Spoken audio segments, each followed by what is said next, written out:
Le mécanisme de Higgs non seulement confère une masse aux bosons W et Z, mais donne une masse à tous les fermions du modèle standard, sauf les neutrinos. Nous allons voir dans cette section comment cela fonctionne, et c'est basé sur le couplage de Yukawa.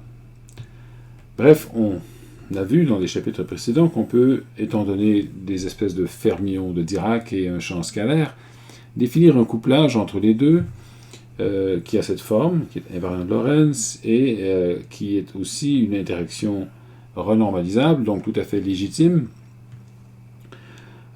Cette interaction donc doit respecter certaines règles, certaines symétries, bien sûr dans le cadre du modèle standard, mais il serait possible de coupler les leptons gauche, l'électron droit et le champ de Higgs par exemple. En fait, nous allons vérifier que les symétries fonctionnent bien.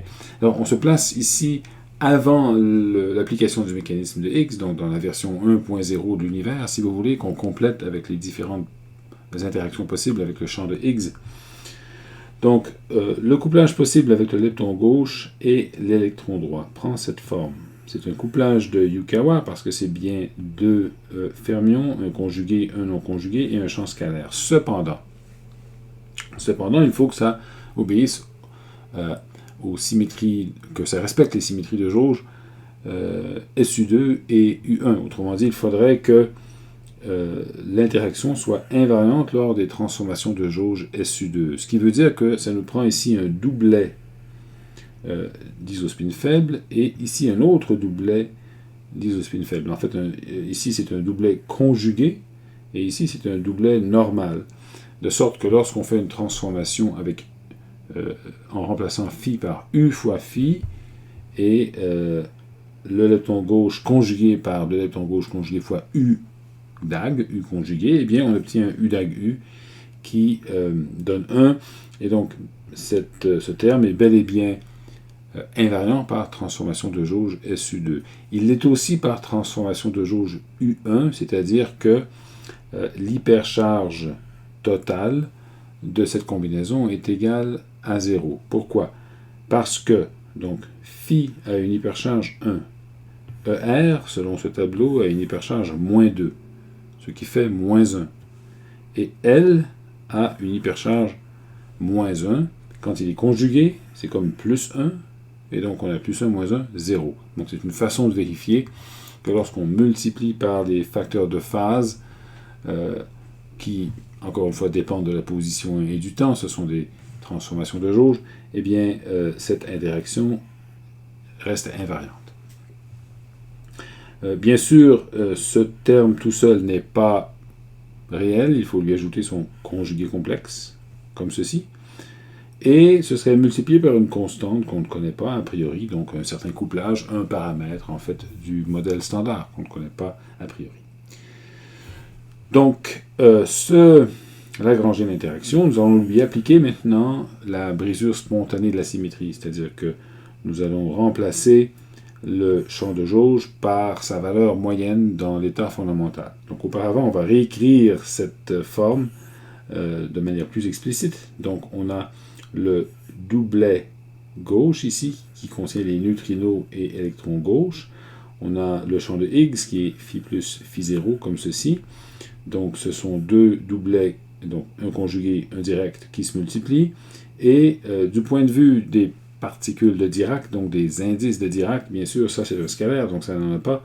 J'ai des spinners conjugués ici, et j'ai un spinner non conjugué ici, qui me permet de donc générer quelque chose qui est invariant de Lorentz. Donc si maintenant je développe tout ça, j'obtiens bien sûr deux termes, celui-ci, celui-ci, et maintenant je suppose que dans l'état fondamental, la valeur moyenne de phi plus est égale à 0, alors que la valeur moyenne de phi 0 est égale à v sur radical 2. Donc je laisse tomber les fluctuations ici, enfin ils sont toujours là, mais je me contente d'exprimer l'interaction dans sa forme la plus simple avec la valeur moyenne dans l'état fondamental, et j'obtiens Fe fois V sur radical 2 fois uniquement cette partie plus son conjugué hermitien qui est ceci. Et ça, c'est précisément un terme de masse pour l'électron. Donc, spinner gauche conjugué fois spinner droit plus son conjugué complexe, c'est un terme de masse. En fait, on peut l'exprimer comme ceci, et la masse de l'électron serait simplement donnée par l'opposé de cette constante. Donc la masse de l'électron est entièrement dépendante de la valeur moyenne du champ de Higgs, lorsqu'il se dirige vers le minimum du potentiel en chapeau mexicain, et dépend aussi de cette constante qu'on ne connaît pas a priori. Donc ce n'est pas un mécanisme prédictif, hein, on ne peut pas expliquer la valeur précise de la masse de l'électron, parce qu'on ne connaît pas cette constante, mais quand même on explique l'existence de la masse de cette manière. Donc ça, c'est un premier cas de figure. On pourrait aussi faire la même chose avec les quarks gauche et le D droit. Tout simplement, encore une fois, c'est le même principe pour ce qui est d'écrire le couplage de Yukawa. Il faut que ce soit invariant de jauge. Et cette combinaison ici, bien sûr, l'est par rapport aux transformations de jauge SU2, comme avant. Et il faut simplement vérifier que les charges, les hypercharges fonctionnent aussi. Donc, phi à hypercharge 1, D à une hypercharge moins 2 tiers, donc ça nous fait moins 5 tiers, et Q, alors attention, D a une charge, j'allais dire, c'est ça, moins 2 tiers, phi c'est 1, excusez-moi, c'est pas moins 1, donc 1 moins 2 tiers, ça fait plus 1 tiers, et Q ici est à 1 tiers, et c'est un champ conjugué ici, donc c'est moins 1 tiers, donc 1 tiers moins 1 tiers donne 0, donc ça aussi ça marche. C'est la même procédure que pour l'électron, et ça donne, en fin de compte, lorsqu'on fait exactement le même calcul, c'est la particule qui est dans la composante inférieure du doublet, c'est-à-dire le D, qui obtient une masse. Donc j'ai une combinaison qui est comme celle-ci, sauf que je remplace E par D, je remplace FE par FD, et j'obtiens la masse du quark D qui serait donnée par ceci. Est-ce qu'on pourrait faire la même chose avec le quark U? A priori, ce n'est pas évident parce que la combinaison avec U droit ne fonctionne pas. Si on regarde l'hypercharge de U droit par rapport à D droit, c'est pas du tout la même chose. Tout le reste étant pareil, ça ne peut pas fonctionner. Donc, on n'aurait pas de masse pour le quark U en suivant exactement cette procédure. Sauf qu'il y a espoir. On peut définir un champ de Higgs conjugué, en fait c'est le même champ, c'est juste une transformation, c'est une expression qui dépend de phi, de la manière suivante. Donc c'est comme, ça fait penser à la conjugaison de charge pour un fermion, donc il y a un I sigma 2 qui apparaît, alors qu'il y avait un I gamma 2 dans la conjugaison de charge pour le fermion de Dirac. Donc on définit cette combinaison-là qui est en fait donnée par ça, si on développe la valeur de sigma 2 fois I. Donc, c'est une expression différente du champ de Higgs, mais où on a le phi 0 en haut et le moins phi plus en bas. Quelle est l'utilité de faire une telle chose? Ça n'est utile uniquement que si ce champ transformé, ou enfin modifié, se transforme exactement comme phi lors d'une transformation de jauge SU2. Et on va montrer que c'est le cas. Donc, ici, j'ai une transformation SU2, j'ai une matrice, c'est-à-dire une matrice SU2 générale, donc c'est la forme la plus générale de la matrice SU2, c'est cosinus θ sur 2, plus, là j'ai sigma fois n, enfin une combinaison des matrices de Pauli, fois un vecteur unitaire ici, fois sinus θ sur 2. Donc c'est la forme la plus générale d'une matrice SU2. Je vais montrer que lors d'une transformation de jauge, phi c se transforme exactement comme phi. Donc voyons voir. Comment se transforme phi c? D'après cette définition, il faudrait que je multiplie par I sigma 2, que je multiplie phi par U, et qu'ensuite je prenne le conjugué. Donc j'aurai cette forme ici, sigma carré, U conjugué, parce que le conjugué affecte le U. J'ai un phi, mais là je vais remplacer phi ici par, je vais l'exprimer en fonction de phi c. C'est facile parce que sigma 2 est son propre inverse, n'est-ce pas? Sigma 2 au carré donne 1, donc je pourrais écrire phi étoile est égal à moins I sigma 2 fois phi conjugué, donc c'est ce que je fais. Donc j'écris phi étoile égale moins I conjugué fois sigma c, le moins i se combine avec ce i là pour donner un 1, donc j'ai bel et bien cette transformation ici. D'autre part, cette expression, quand je mets donc sigma 2 de chaque côté ici, j'obtiens bien sûr cos θ sur 2 pour le premier terme, sigma 2 au carré est égal à 1, et pour le reste, j'aurai sigma 2, j'aurai le vecteur des matrices de Pauli conjugué, parce que c'est, et j'aurai un moins i ici au lieu d'un plus i, parce que j'ai pris le conjugué de u. Et donc j'aurai sigma 2 d'un côté, sigma conjugué, sigma 2, fois le vecteur n fois sinus θ sur 2. Mais l'important, c'est que cette combinaison-là est précisément égale à la matrice sigma, enfin au vecteur de matrice de Pauli sigma. Pourquoi? Parce que, supposons que je prends les composantes 1 et 3 ici. Ce sont des matrices réelles, sigma 1, sigma 3, donc le conjugué complexe ne change rien. D'autre part, elles anticommutent avec sigma 2. Donc si je prends sigma 2 et que je le transporte de l'autre côté, j'aurai un sigma 2 au carré qui donne 1, et j'aurai un signe moins. Et le signe moins compenserait celui-ci pour donner celui-là. D'accord? Et le conjugué disparaît parce que ce sont des matrices réelles dans ce cas-là, et donc j'aurai bien sigma 1, sigma 3. Si, maintenant, dernière possibilité, la matrice ici est sigma 2, et bien sigma 2 conjugué, c'est l'opposé de sigma 2, parce que c'est une matrice purement imaginaire, donc j'aurai un plus, et j'aurai sigma 2 au carré donne 1, donc encore une fois, j'aurai la même chose que ça. Donc, ça ici. Ce qui veut dire que sigma c se transforme exactement comme u fois sigma phi c, excusez-moi, phi c se transforme comme u fois phi c. D'accord, donc je peux me servir du phi conjugué comme je me serais servi de phi pour construire des couplages de Yukawa. Encore une fois, phi c n'est pas indépendant de u, c'est juste une façon différente de réécrire les composantes. N'est pas indépendant de phi, excusez-moi. Phi c n'est pas indépendant de phi, c'est juste une façon différente d'écrire les composantes de phi. Mais ça permet d'écrire une combinaison comme celle-ci qui fait maintenant intervenir le quark u droit. Et si on regarde quelles sont les charges maintenant. Alors, parce que phi conjugué fait intervenir le conjugué complexe de phi, ça, lors d'une transformation de jauge U1, bien la charge va être opposée à celle de phi.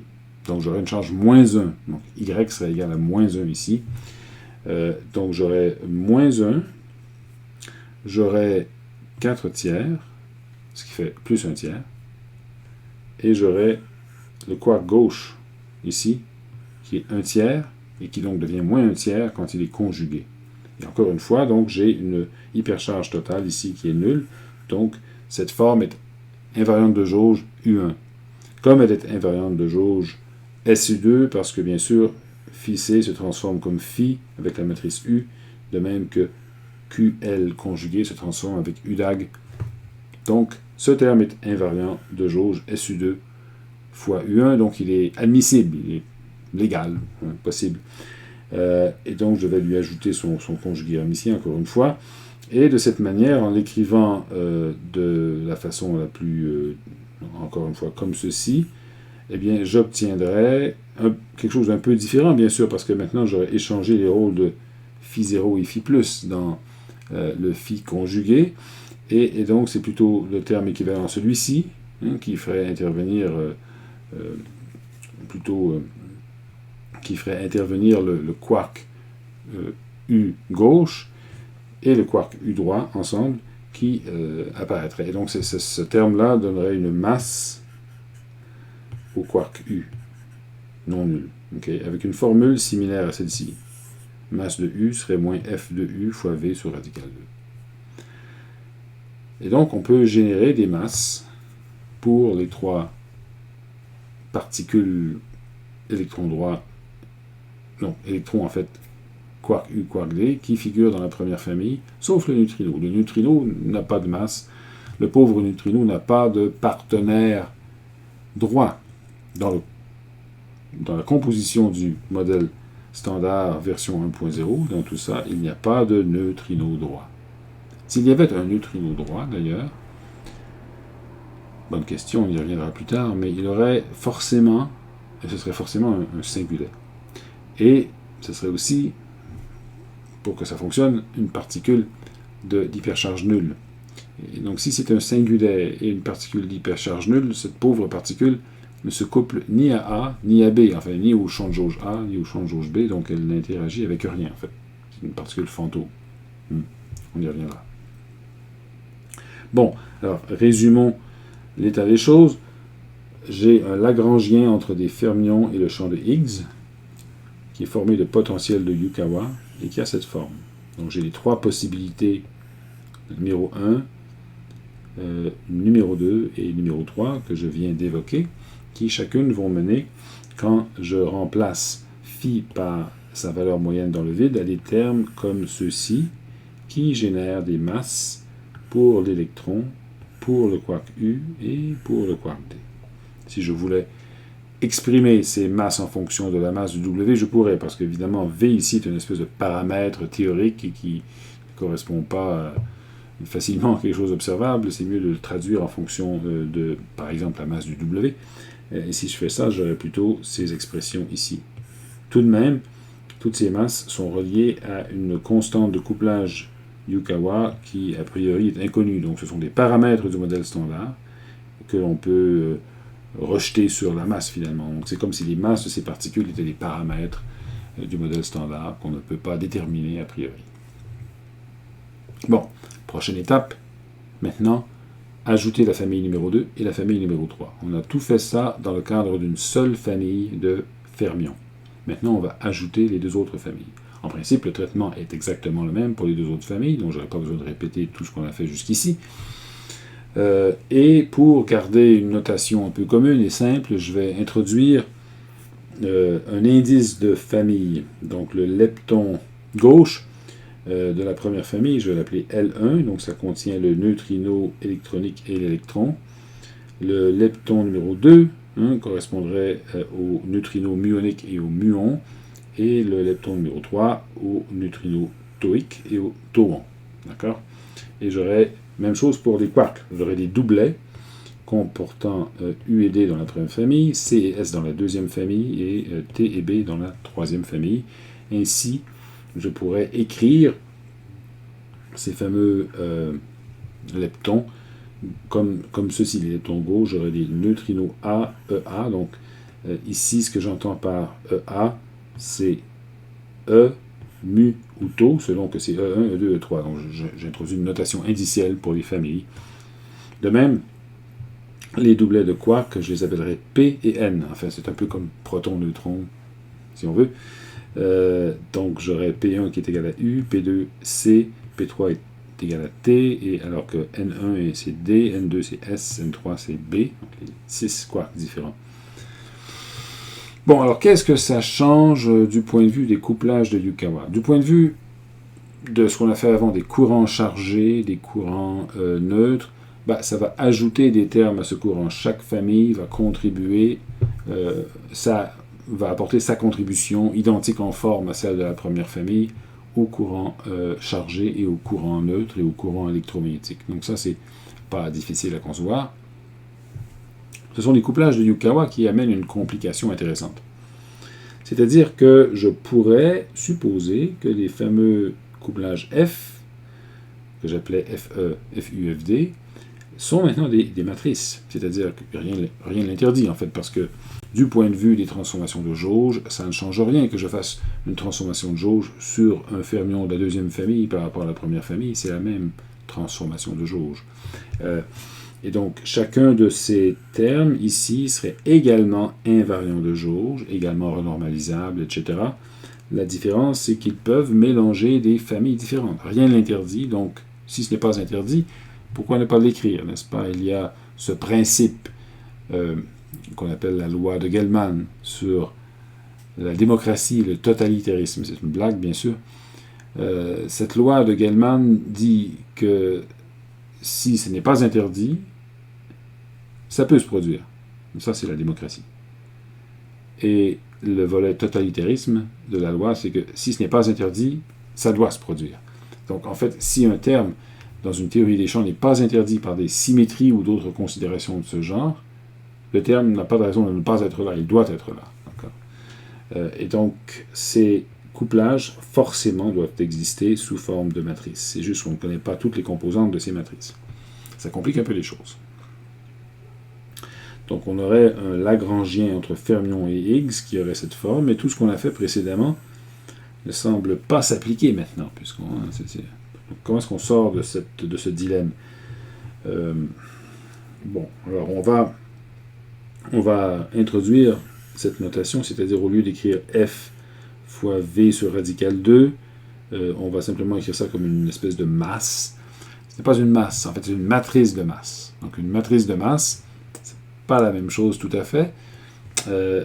Et donc cette matrice de masse, cependant, on peut la diagonaliser en quelque sorte. Donc ce qu'on va chercher ici, c'est à définir des combinaisons de quarks qui appartiennent à des familles différentes, des combinaisons qui seraient des états propres de cette matrice, au lieu d'être les états qu'on a définis dès le départ.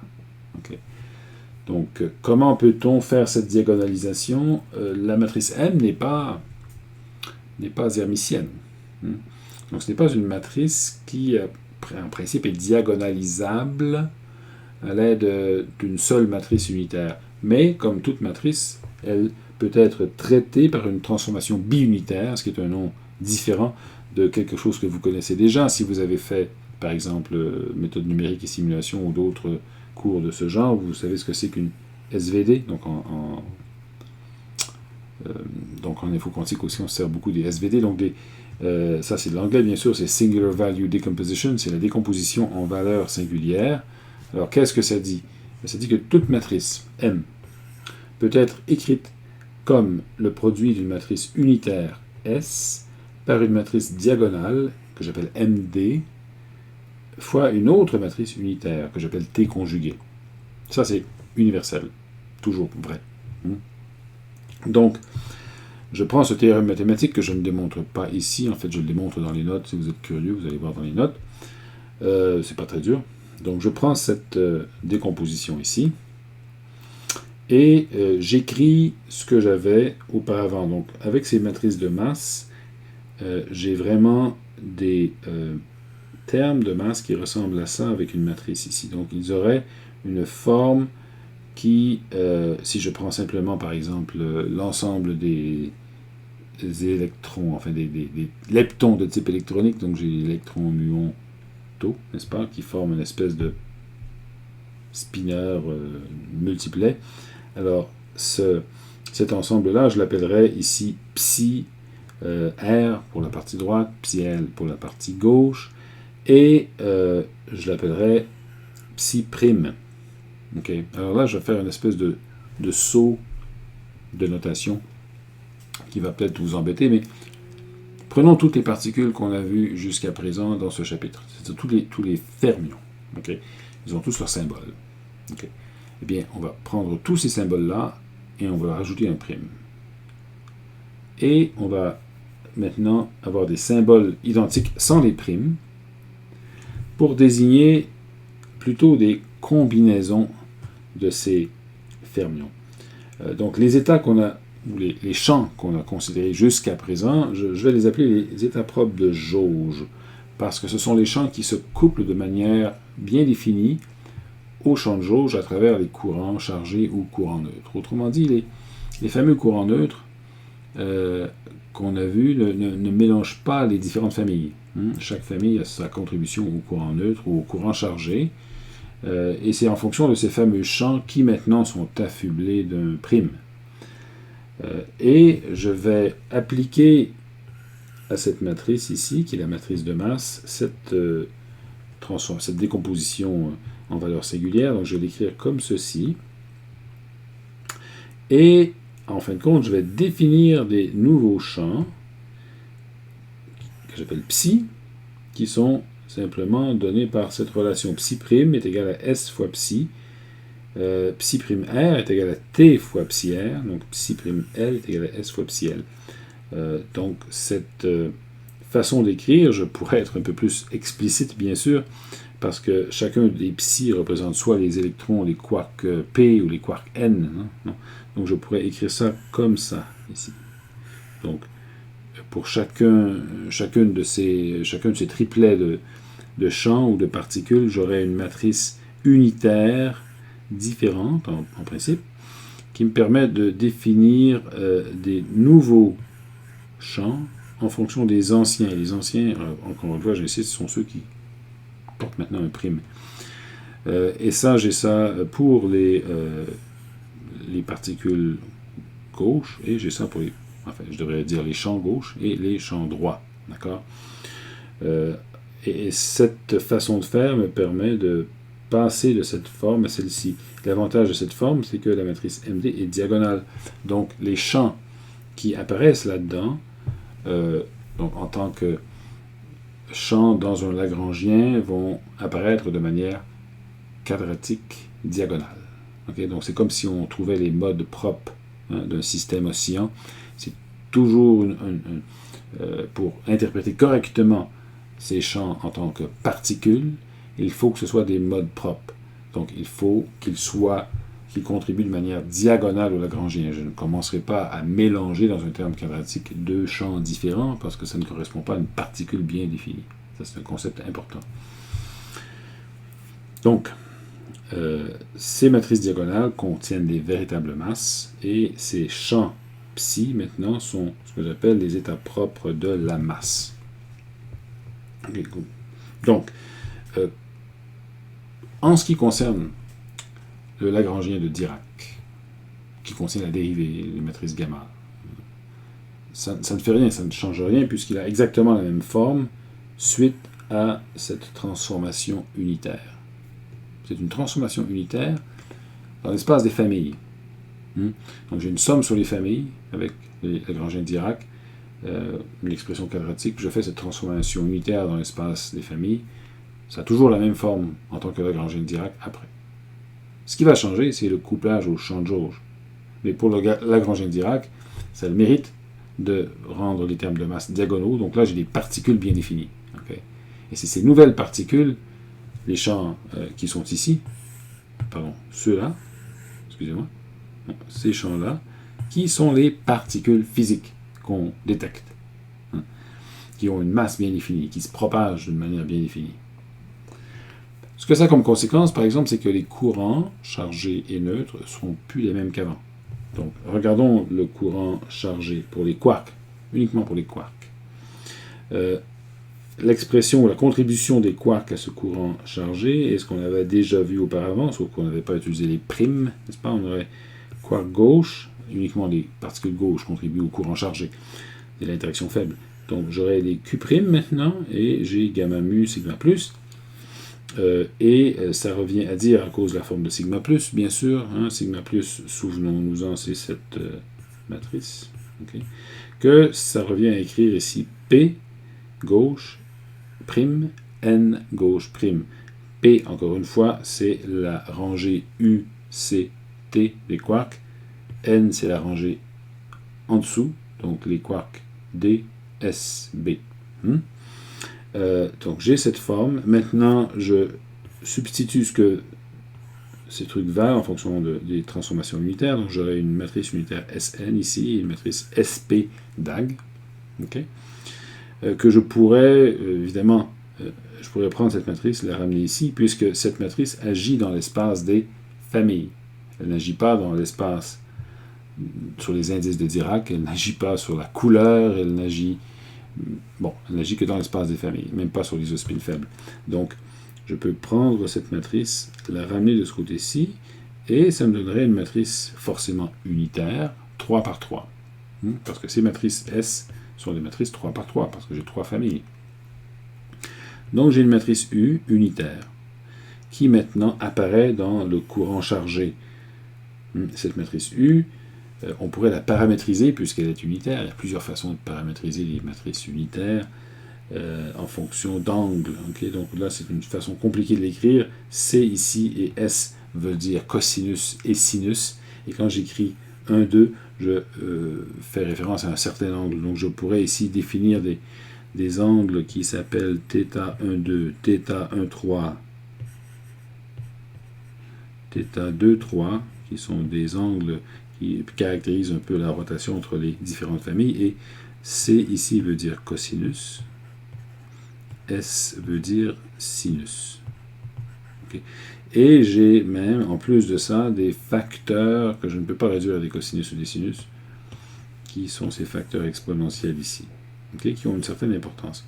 Bref, il y a plusieurs façons d'écrire une matrice unitaire 3 par 3. C'est une matrice de SU3 finalement. Ici, je la paramétrise par 3 angles et ce delta 1,3 ici. Bon, cette matrice est mesurable. Donc là, je fais une très longue histoire courte. Je vous donne les valeurs absolues des éléments de la matrice U, okay, qui sont ici donnés par ces coefficients. Remarquez qu'elle est presque diagonale, cette matrice. Hein? Les éléments diagonaux sont presque égaux à 1. Les éléments hors diagonaux sont beaucoup plus petits. Le seul élément hors diagonal qui a un peu de tonus, bien sûr, c'est celui-ci ici.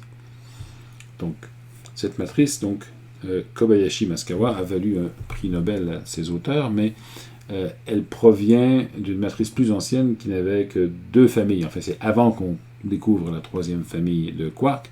On avait déjà pensé à ça, et donc on avait une matrice 2 par 2 à la place. Cette matrice 2 par 2 était essentiellement presque la même chose donc, que le premier bloc 2 par 2 de la matrice U, et on pouvait, comme matrice unitaire 2 par 2, on la paramétrisait de manière simple avec une matrice de rotation réelle. Pourquoi n'est-ce pas une matrice générale de SU2 ou de U2 ? Ben, parce qu'au fond, il y a des phases arbitraires dans la définition des particules aussi, on les élimine. C'est pour ça qu'on a un seul paramètre dans cette matrice. Et c'est pour ça qu'on a 4 paramètres ici, au lieu d'en avoir 8 par exemple, ce qui serait normal, ou même 9 pour une matrice unitaire. Donc, cette matrice U plus simple, dans le cas où on a juste 2 familles et qu'on laisse tomber la 3e, c'est la matrice de Kabibo. Kabibo est arrivé avant Kobayashi et Maskawa, et souvent on appelle ça la matrice de Kabibo, Kobayashi, Maskawa, la matrice 3 par 3. Mais la matrice 2 par 2, c'est la matrice de Kabibo, et l'angle θc qui la paramétrise, c'est cet angle de Kabibo. L'angle de Kabibo, en radian, vaut 0,222. C'est quand même respectable. Alors, voyons voir quelle est la conséquence, par exemple, sur le courant neutre de cet angle de Kabibo. Donc, on ignore encore une fois la 3e famille, on se concentre sur les quarks U, D, C, S. Donc, le fameux spinner conjugué PL, ici, serait obtenu avec les quarks U conjugué et C conjugué. J'aurais gamma mu, bien sûr, dans le courant chargé, j'aurais cette matrice avec DLSL, donc le doublet de quark gauche, enfin doublet au sens 2 familles, D et S. Quand je développe tout ça, je trouve une contribution au courant neutre, comme celle que j'avais avant, d'accord, celle que je connaissais, qui fait intervenir quark U et D avec un cosinus θc devant. Et j'aurais une contribution similaire avec les quarks C et S. Mais j'aurais aussi ces contributions croisées entre le quark S et le quark U, ou le quark D et le quark C. Contributions qui sont plus petites parce qu'elles sont proportionnelles au sinus de θ. Et θ n'est pas si grand. Mais, comme ça contribue au courant chargé, ça permet d'envisager des vertex dans lesquels on pourrait avoir un quark S qui rentre, un champ W qui rentre, une particule W, et un quark U qui sort. Donc on aurait un vertex de ce genre où j'aurais un quark S, un quark U qui sort, et une particule W qui rentre. Notez que la charge est conservée, bien sûr, S a une charge moins 1/3, W a une charge plus 1, ça donne une charge plus 2/3. Mais donc ce vertex est très important parce qu'il permet de transmuter, pas transmuter, mais enfin d'interagir aux différentes familles, d'interagir entre elles. Donc on a maintenant des nouvelles familles. Donc ces états propres de la masse qu'on a définis changent la définition qu'on avait des familles auparavant, n'est-ce pas? Parce que les 3 familles dans la version 1.0 de l'univers, elles n'ont pas de masse, elles sont interchangeables. On peut faire un mélange de ces familles, comme on veut. Ça n'a pas d'importance, ce n'est pas une notion observable. Donc, cette brisure de symétrie qui donne naissance justement à cette matrice de Kobayashi-Maskawa ou de Kabibo, elle fixe aussi les familles. D'accord? Elle les gèle d'une certaine manière, mais en les gelant, elle permet aux particules de différentes familles d'interagir entre elles via l'émission, l'absorption de particules W. Et donc c'est comme ça que les particules qui appartiennent à des familles, comme à la deuxième famille, peuvent se désintégrer en particules de la première famille. Sinon, ce serait impossible. Les familles seraient isolées. Il n'y aurait aucun contact, et il y aurait donc des univers parallèles.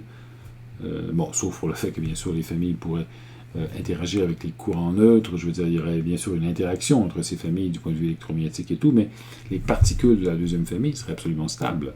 Okay? Pour qu'elles puissent se désintégrer, il faut qu'un processus, qu'un vertex comme celui-ci soit possible.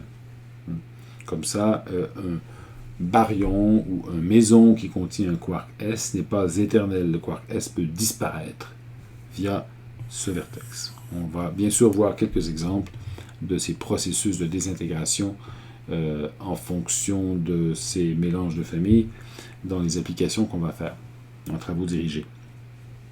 Bon, qu'en est-il maintenant des leptons? Alors, on a fait une discussion pour les quarks. On pourrait faire la même chose pour les leptons, mais il ne se passe rien pour les leptons. Pourquoi?